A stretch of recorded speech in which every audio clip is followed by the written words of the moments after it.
behind this generation, it's difficult to recognize what made these men and women stand out, what made them different.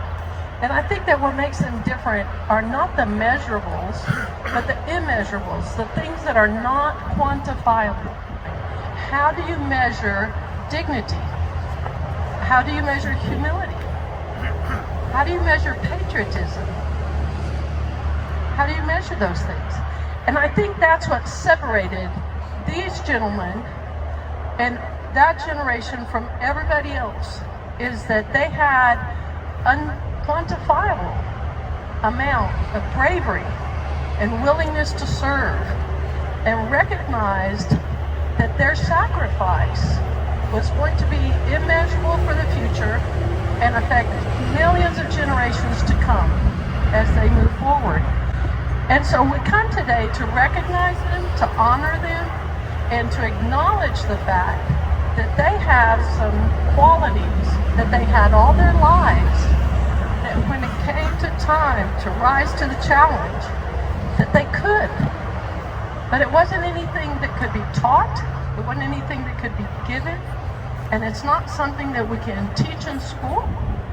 It's something that they innately had that is not measurable. Colonel Parker served his country admirably and distinguished himself as a first lieutenant flying as a Doolittle Raider in 1942. First, every single crew member who volunteered for what was then called Special Mission Number 1 signed up for what the Army declared in advance was an extremely, not hazardous, but extremely hazardous duty. And Crew 9 of the Whirling Dervish, the B-25, which Lieutenant Parker co-piloted, encountered perhaps the fiercest anti-aircraft fire of the raid during their successful attack on the Tokyo Gas and Electric Company. Second, I don't think it's possible to overstate this feat, folks. These brave young men got in their B-25s and got them off the ground in only 450 feet. Folks, these planes typically required up to 1,500 feet of runway to become airborne. Now, granted, they got a little boost from the aircraft carrier pushing into the wind, but I have some private pilot experience myself, and I can tell you that taking off with only 1/3 of the runway in front of you is an incredibly daunting and dangerous and unnerving task. But these courageous volunteers were at extreme risk even before their planes even got off the deck. 3 Japanese fighters were shot down during this raid, one of which I understand was shot down and credited to Lieutenant Parker's Whirling Dervish. But I know that he was a co-pilot, Lieutenant Parker was, and not one of the gunners responsible for this aerial victory. But it's just another example of what a remarkable flight the Crew 9 had on this historic mission. The Doolittle Raid was a huge morale booster for America at a time when it seemed that the Imperial Japanese Empire was simply unbeatable. It's important to remember these are all were volunteers, as we'll discuss here shortly. So, the days following the attack on Pearl Harbor were dark ones for the United States. The Japanese were moving steadily across the Pacific, taking island after island with surprising ease, while the Japanese homeland seemed invulnerable to attack. Something had to be done to bring the war home to the Japanese, and at the same time raise the sagging morale of the American people. Second Lieutenant James M. Parker Jr.'s first assignment was at Pendleton Field, Oregon, as a B-25 pilot with the 34th Squadron of the 17th Bomb Group. The group was flying anti-submarine patrols along the coast of Oregon and Washington. While at Pendleton, he volunteered for a special mission, one that would be dangerous, important, and interesting. It would be very secret, and it was all he could do, all he could be told at the time. Approximately late December 1941, the squadron was ordered to Columbia, South Carolina, for patrol work against the German submarines that were striking many tankers off the Atlantic coast. After a brief stay, he flew to Eglin Field, Florida, arriving on February 28, 1942. The next day, Lieutenant Colonel James H. Doolittle told the men if he had any idea that this wasn't the most dangerous thing they had ever done, they shouldn't start the training and could drop out. He also stressed that the mission must be kept secret, not even telling wives or talking about it amongst themselves, no matter what they saw or were asked to do. Colonel Doolittle told the squadron the bombing, whatever, wherever, whenever, would be made from low altitude, getting into the air in less space than was previously believed possible for a B-25. After completing training at Eglin, orders were given to go to Marchfield, California, and McLean Field in Sacramento, California, and then on to Alameda, California. When Jim Parker arrived in Alameda, California, he saw the American aircraft carrier USS Hornet that was loading the B-25s onto the deck. The next morning, the Hornet moved out to sea, joining other warships as part of Task Force 16.2. The next morning, for the first time, Colonel Doolittle announced that they would be going straight to Japan to bomb Tokyo, Yokohama, Osaka, Kobe, and Nagoya. The carrier would take them as close as possible, and the planes would take off from the carrier deck. Arrangements had been made with the Chinese government for them to land on small fields not far inland after the bombing. After refueling, the squadron would fly back to Chongqing.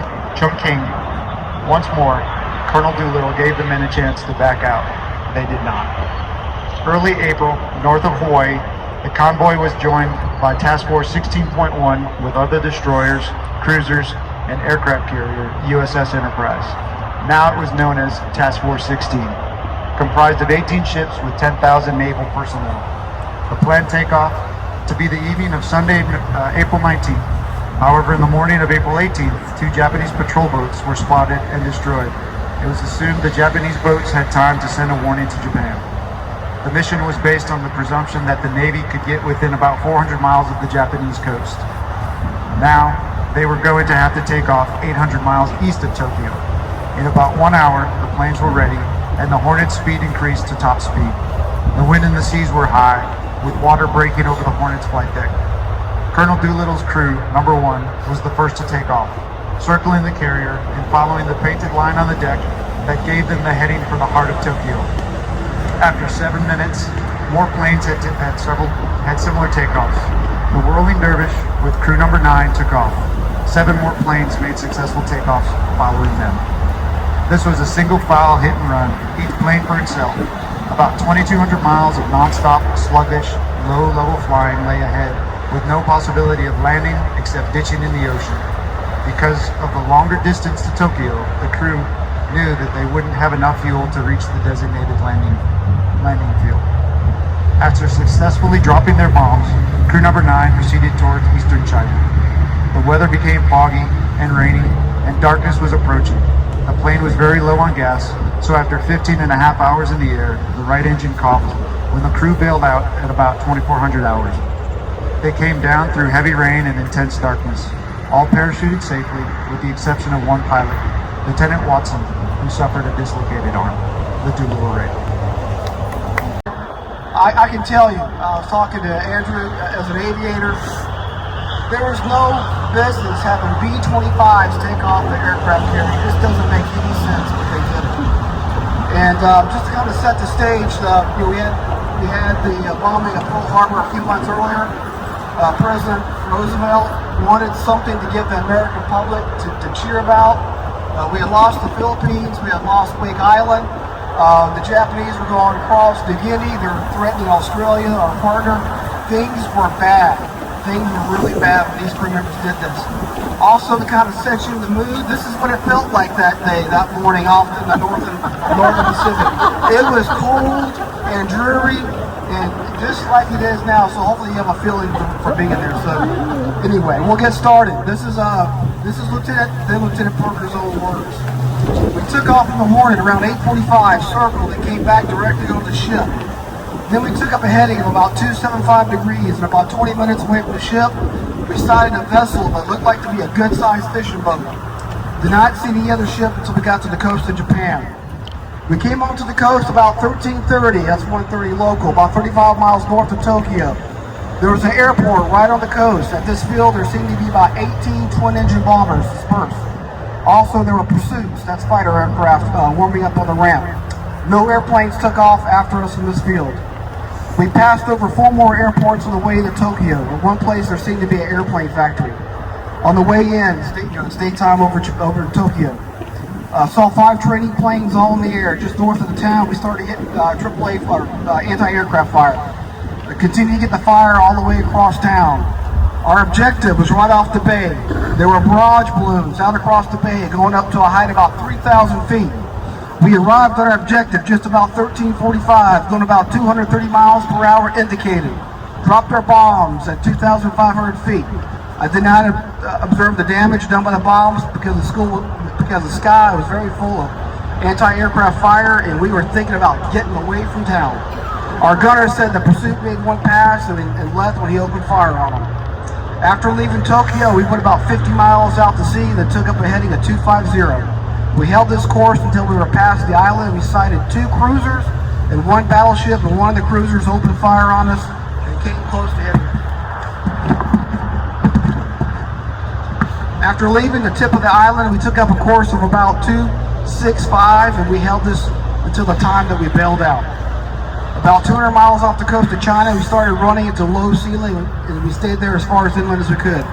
At the same time, going in a direction so as not to be in occupied Japan. If you remember, Japanese held half of China. Occupied China. At all the time, we kept listening over the radio for any station in China, but we could not get in contact with any. They were supposed to have a homing beacon from the airfields in China that they would turn on, and the aircrew could fly that line to safety, but there was a mix-up. The international date line messed the people up, and they didn't know to turn them on at time. So this aircrew at night, getting low on fuel, is going over China with no place to land. They weren't sure what to do. So they kept on going as far as they could, trying to stay away from Japanese. And around midnight, out of gas, they bailed out. I was number 4 coming out of the ship. I sure hated to leave, but when I finally pushed away, I counted to 10, and I couldn't find the ripcord.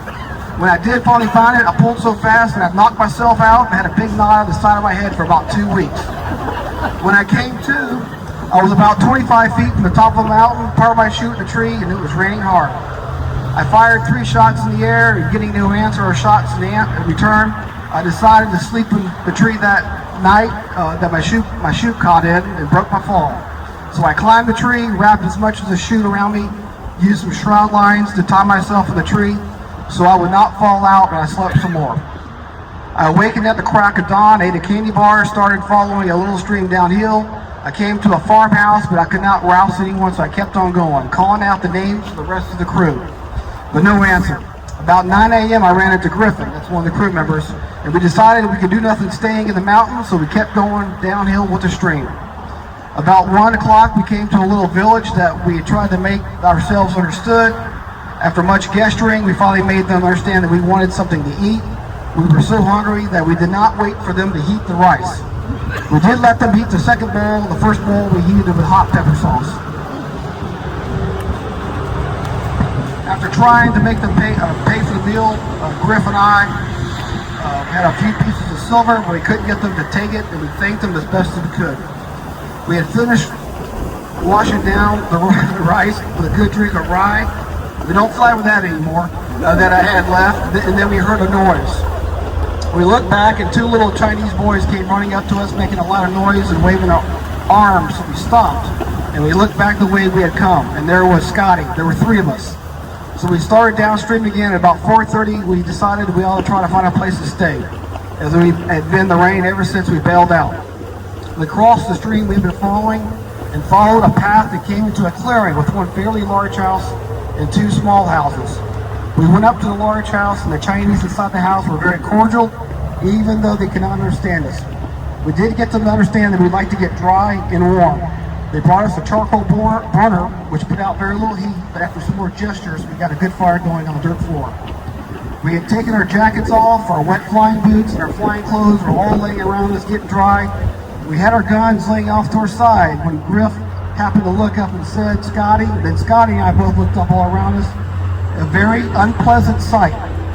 We saw little men dressed in green, like we had been told the Japanese would be dressed, with rifles pointed at us. I'm sure Scotty and Griff felt about the same as I did. A hell of a way to get caught. It was not long before we had a better feeling if they just picked up our guns and motioned for us to put our clothes on that we were drying and go with them to an outpost. It seemed about 15 or 20 miles, and it rained hard all the way. Scotty and I finished his bottle, and with the help of one of the soldiers, we also finished the pint that I had. The soldiers that helped us got the feeling pretty good. By the time we got to the outpost, we knew that they were not Japanese.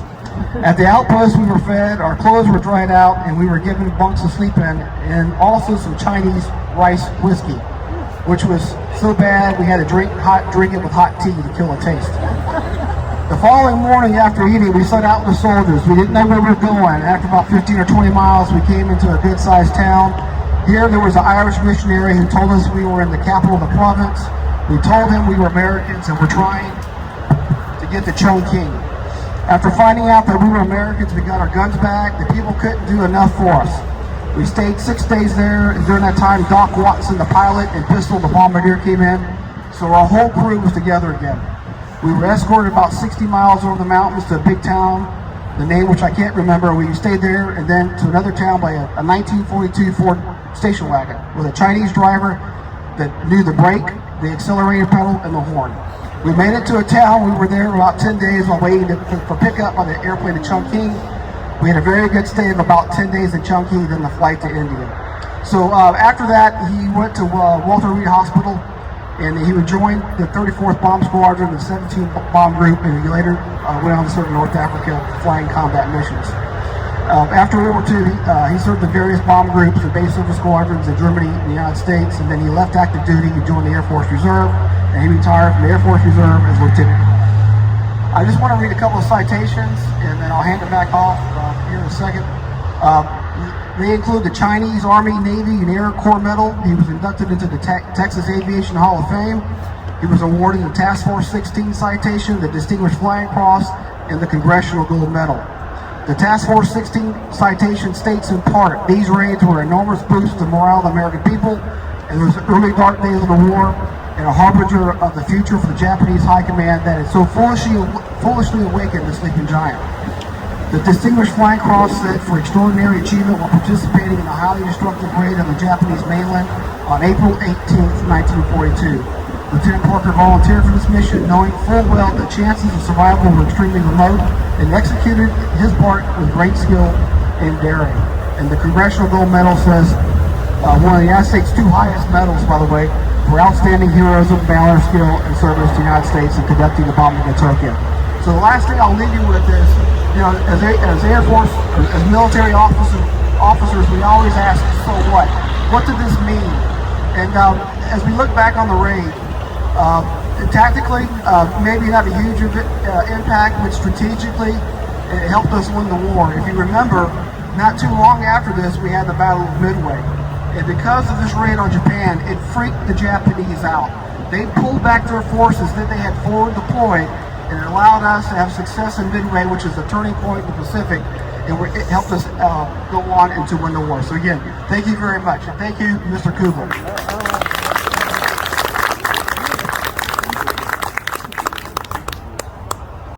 Jimmy Parker. As a kid, I first knew him through his son Jimbo, who was a year older, his dad James, his uncle John, and cousin Mike. In 1956, along with B.R. Haynes, he was my Little League baseball coach. And you know, at that time I had no idea of his service to our community or to our country. Jimmy became a Livingston Fire Department member, as records indicate, while he was still in high school in 1936. And he remained a member even after he graduated from high school, I think during some college time. And during his war service, the fire department honored him with his continued membership. After the war, with family obligations and of course his family, Jimmy retired December of 1947. A membership in the Livingston Fire Department spanning over 10 years. Very special day. My father always loved Polk County. He came here early as a child. He left in the teens and went to the war, came back after the war. Polk County's been a very special place to him all his life. He retired here when he was able to, and he just loved Polk County, loved the citizens. love the people, and this is a very great honor for our family, and we certainly appreciate everything the Historical Society has done to put this together.